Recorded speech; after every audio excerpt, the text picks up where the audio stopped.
Hindupuram assembly నియోజకవర్గ శాసనసభ్యులు నందమూరి బాలకృష్ణ గారు ఈ హిందూపురం అసెంబ్లీ నియోజకవర్గంలో ఎన్నో అభివృద్ధి కార్యక్రమాలకు ఆయన శ్రీకారం చుట్టడం జరిగింది. ప్రభుత్వంలో భాగమై ఆయన కొన్ని అభివృద్ధి కార్యక్రమాలకు శ్రీకారం చుట్టగా ఆయన సొంత ఖర్చులతో ఈ నియోజకవర్గంలో మరికొన్ని అభివృద్ధి కార్యక్రమాలకైతే ఆయన శ్రీకారం చుట్టారు. దాంతోపాటుగా ఈ నియోజకవర్గ ప్రజలు ఎవరైనా ఇబ్బందులు ఎదుర్కొంటూ ఉంటే ఆయన గొప్ప మనసు చాటుకుంటూ వారికి సహాయ సహకారాలు అందజేశారు. దానికి ప్రత్యక్ష ఉదాహరణగా మనం ఒకరిని చెప్పుకోవచ్చు. ప్రస్తుతం నేను హిందూపురం అసెంబ్లీ నియోజకవర్గంలో ఉన్నటువంటి హిందూపురం పట్టణంలో ఉన్న సిద్ధారెడ్డి అనేటువంటి వ్యక్తి దగ్గర ఉన్నాం. అతను 2021లో బ్లాక్ ఫంగస్ బారిన పడి ఇబ్బందులు ఎదుర్కొంటున్నటువంటి నేపథ్యంలో అది బాలకృష్ణ గారి దృష్టికి వెళ్ళింది.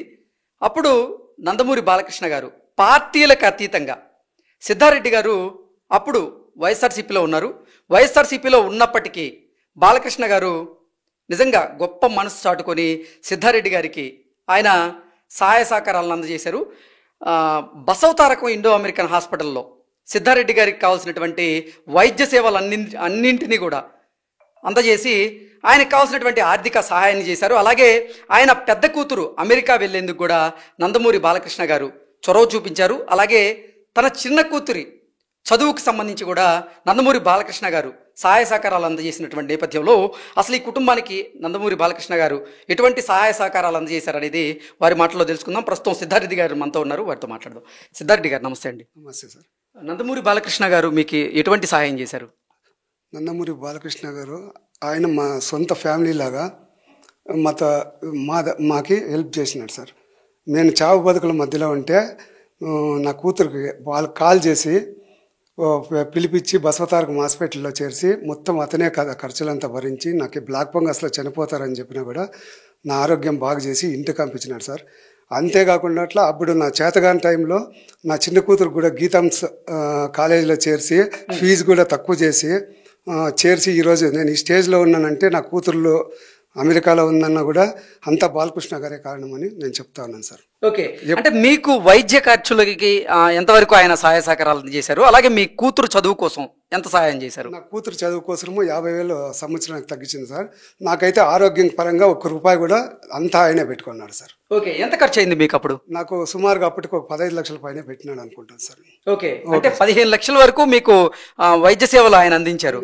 అంటే బసవతారకం ఇండో అమెరికన్ హాస్పిటల్లోనే మీకు సంబంధించినటువంటి వైద్యం మొత్తం అక్కడే చూసారు. క్లియర్ అయ్యి నేను పూర్తి ఆరోగ్యవంతంగా అయ్యేదాకా అక్కడే ఉండి నన్ను పంపించినాడు సార్.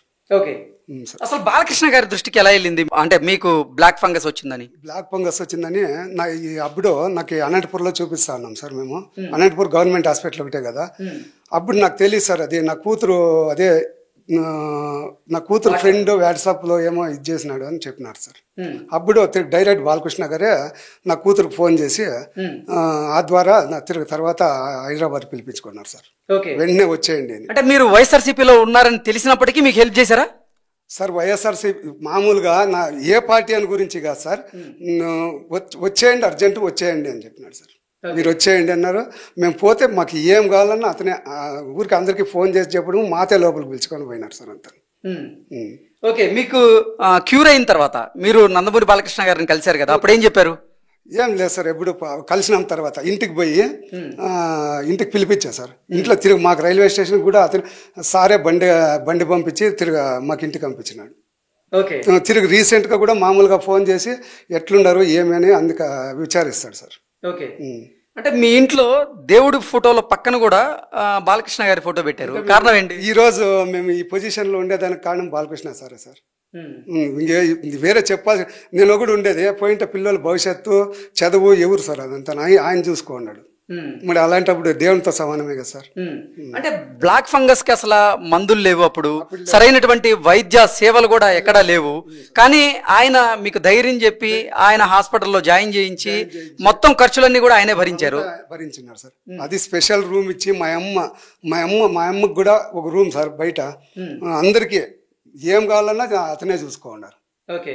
ఏంటి మీ పెద్ద పాప అమెరికా వెళ్ళడానికి కూడా ఖర్చులకి ఆయన సార్ పోయిన తర్వాత మొన్న రీసెంట్గా కూడా మా పెద్ద పాప తర్వాత సహాయం చేసినాడు సార్. ఏంటి అసలు నందమూరి బాలకృష్ణ గారి దగ్గర నుంచి మీ కుటుంబానికి మొత్తంగా ఎంత లబ్ధి చేకూరుండొచ్చు? చేసినాడు సార్, సుమారుగా చేసినాడు. అదంతా చెప్పే కాదు సార్.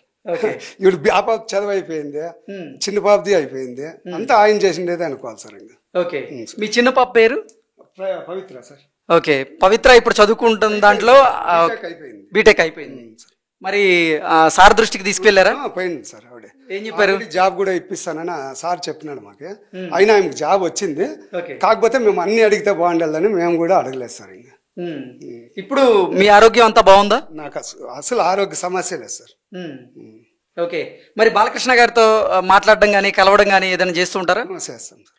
మొన్న ఆవిడ రీసెంట్గా కిరికెర గేట్లో ఇది ఉండే సార్, ఏదో భూమి పూజ ఉంటే పిలిపించినాడు. మొన్న అంతా మాట్లాడారు. మిమ్మల్ని పిలిపించారా? పిలిపించినారు సార్. ఏం మాట్లాడారు అప్పుడు? ఏం లేదు, నేను పోయినాను, ఆ పాప అంతా బాగుంది అమెరికాలో, నువ్వేం ప్రాబ్లం పడద్దు, నీకేమైనా ప్రాబ్లం అయితే ఫోన్ చేయి నాకేం చెప్పినారు. Okay sir. ఓకే. సిద్ధారెడ్డి గారి పాప ఉన్నారు, తనతో కూడా మనం ఒకసారి మాట్లాడి ఎటువంటి సహాయ సహకారాలు అందాయి వాళ్ళకి అనేది తన మాటల్లో తెలుసుకుందాం. ఏం పేరమ్మా? పవిత్ర. పవిత్ర. పవిత్ర, చెప్పండి, మీ కుటుంబానికి నిజంగా బాలకృష్ణ గారు ఎన్నో సహాయ సహకారాలు అందజేశారు కదా, ఏంటి ఎటువంటి హెల్ప్ చేశారు అసలు? బ్లాక్ ఫంగస్ వచ్చినప్పుడు బాగా హెల్ప్ చేశారు. అప్పుడు గవర్నమెంట్ హాస్పిటల్కి ఇక్కడ ఎవరు చూడలేదు. కరోనా మాకు బ్లాక్ ఫంగస్ వచ్చిందని తెలియదు. అప్పుడు న్యూస్ చూస్తున్నప్పుడు సిమ్టమ్స్ అన్ని చూసిన తర్వాత అర్థమైంది అది బ్లాక్ ఫంగస్ అని. అప్పుడు ఇంకా డైరెక్ట్గా పోతే ఎవరు అడ్మిట్ చేసుకోరని అంబులెన్స్ బుక్ చేసి పోయినాం. ఫస్ట్ 1 month అక్కడే ఉన్నాం, ఆపరేషన్ అంతా అయింది, బట్ అది క్యూర్ అవ్వలేదు. అందుకు అదే ఎలాగో గ్రూప్స్లో అంతా ఏమో సర్క్యులేట్ అయ్యి ఇట్లా అనంతపూర్లో ఫస్ట్ కేసు రిజిస్టర్ అయ్యింది బ్లాక్ ఫంగస్ మా డాడీ. అందుకు అప్పుడు అది బాలకృష్ణ దగ్గరికి పోయి అలా తెలిసింది, అప్పుడు హెల్ప్ చేశారు. ఓకే. మీ చదువుకు సంబంధించి ఎటువంటి హెల్ప్ చేశారు? జాయినింగ్ అప్పుడు 50,000 కన్సెషన్ ఇచ్చారు. ఓకే. మరి మీ సిస్టర్కి? మా అక్కకి 1.5 lakh ఇచ్చాడు. ఓకే. ఇప్పుడు మొత్తంగా అంటే మీ కుటుంబానికి సంబంధించి ఏదైనా ఇబ్బందులు ఉన్నాయంటే బాలకృష్ణ గారు ముందుంటారంట, నిజమేనా? ఓకే. బాలకృష్ణ గారిని కలిసారా మీరు? నేను కలవలేదు ఒకసారి కూడా. మా అక్క వాళ్ళు మా డాడీ వాళ్ళందరూ కలిసారు. ఓకే. మీ నాన్నమ్మ కూడా కలిసినట్టున్నారు? మా నాన్నమ్మ కలిసింది. మా నాన్నమ్మ అక్కడే 1 month ఉంది హాస్పిటల్లో. మీ నాన్నమ్మ ఏమంటారు బాలకృష్ణ గారిని కలిసిన తర్వాత? సార్ అంటుంది. ఓకే. అసలు అంటే మీతో ఏం చెప్పారు? బాలకృష్ణ గారు ఎలా రిసీవ్ చేసుకున్నారు అనేది కానీ, ఎలా మాట్లాడారు అని చెప్పి. ఓకే.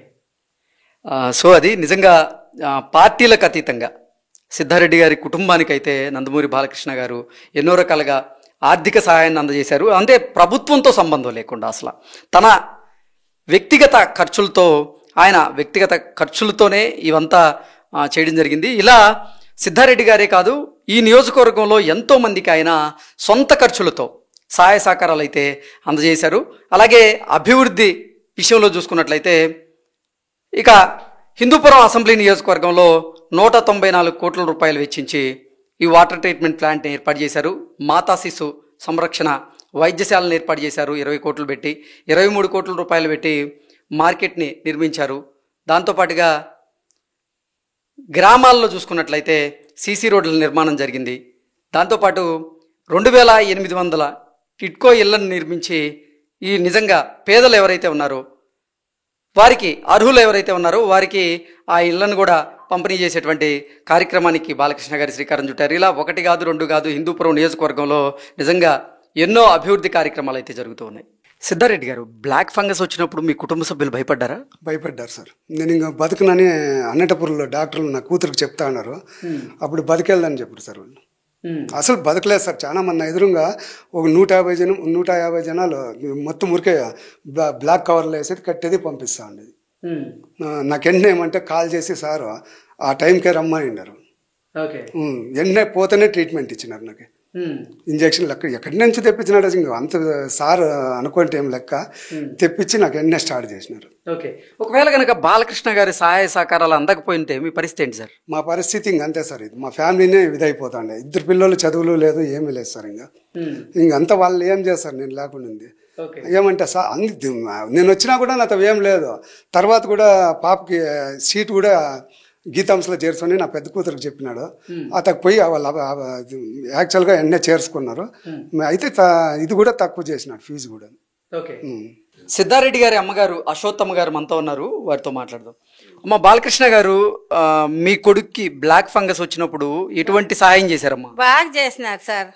ఆ సార్కి మేము చచ్చిపోయినా కూడా మర్చిపోకూడదు. చాలా బాగా చూసినాడు.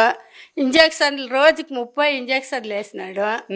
చాలా మంచిగా చూసినాడు. మాకు కానీ ఏం టిఫిన్ కావాలి మీకు అని చెప్పినాడు సారు. ఏం తింటారు మీరు అదే కోరుకోండి, మేము ఇచ్చి పంపిస్తాను, నేను చెప్తాను అక్కడ అని చెప్పినాడు.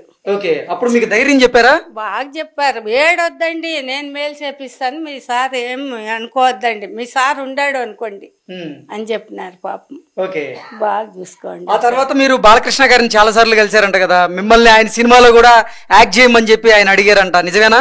సార్ రండి బామ్మ, మీకు బాగా చూసుకుంటాము, మీరు సినిమాలో అదేదో చెప్పే సార్ మున్సిపతి అట్లా చెప్పినాడు. బాగా చూసుకోండి పాపం సార్. ఓకే, అక్కడే పోయింటే వాటర్ బ్యాటరీలు, ఫ్యాన్లు అన్ని పెట్టి ఆఫీస్ రూమ్ లా అన్ని బాగా చేసినాడు సారు. మేము పోతున్నట్లే సార్ వచ్చేసి అక్కడ. ఓకే, బాగా అంటే చేసి మీ కొడుకుతో పాటుగా మీ మనవరాళ్ళకి కూడా ఆయన హెల్ప్ చేశారు కదా? చాలా చేసినారు సార్, చాలా చేసినారు. మా పాప అమెరికాకు పోవాలన్నా కూడా టైమింగ్ కూడా చెప్పినాడు. ఇట్లా ఇంత టయానికే పోమ్మా బయటికి అని చెప్పినారు. బాగా చూసినాడు సార్ మాకి. మాకంతా బాగా చూసుకుంటాడు సార్. మీరు చాలా సార్లు కలిసారు కదా, మరి సినిమాల్లో నటించమని అడిగారు, మీరేం చెప్పారు మరి? అదంతా ఏమిటి సార్, మాకు ఇవే సరిపోయింది, అట్లవన్నీ ఇంకేమిటికి అని చెప్పినాము. ఇప్పుడు కూడా మాట్లాడుతుంటారు అప్పుడప్పుడు? మాట్లాడతారు సార్. మాట్లాడిస్తే మా పాప ఉంటే ఎప్పుడు చేస్తుంటే మాట్లాడుతా ఉండే. ఇప్పుడు లేదా అమ్మా, ఇక కొడుక్కి మొన్న బాగలేకుంటే ఇక్కడ రాకూడదు హాస్పిటల్కి, ఎందుకు అక్కడ చూపించుకోండావు అని చాలా బాగా చెప్తాడు సార్. ఓకే, అంటే మీకు దగ్గరుండి అన్ని చూసుకున్నారు, తిండి గాని అన్ని బాగా చూసినారు. ఏం కావాలా మీకు తిండి చెప్పండి అని చెప్పినారు సారు. ఏం మాకు ఒక రూమ్ ఆర్గే ఇచ్చినాడు, మాకి స్పెషల్ రూమ్ మాకే ఇచ్చినారు. స్నానానికి, పండుకోనేకి అన్నిటికీ బాగా చూసుకోండారు సార్. ఓకే, కాదమ్మా, అప్పుడు మీరు వైఎస్ఆర్సీపీలో ఉన్నారంట కదా? ఉంటాం సార్, మా రెడ్డి ఉండేదాకా ఉంటుంది ఆవిడ. అంటే మీరు వైఎస్ఆర్సీపీలో ఉన్నారని తెలిసినా బాలకృష్ణ గారు హెల్ప్ చేశారు కదా, మరి మీకేమనిపించింది? మాకు ఆయన దేవుడు అనిపించింది. ఆయపే ఒక దేవుడు మాకు వచ్చినాడు, దేవుడా కట్లు వచ్చి మా కొడుకు మేలు చేసినాడు అనుకోండాం. చాలా బాగా చూసినాడు సార్. సార్ మర్చిపోకూడదు. సార్కి ఎందరికో చెప్తాం మేము, సార్కి మేము మర్చిపోయలేదు, మేము వేసేదే వాళ్ళ కోటు అని చెప్తాం. సార్. ఓకే అమ్మా, థ్యాంక్ యూ.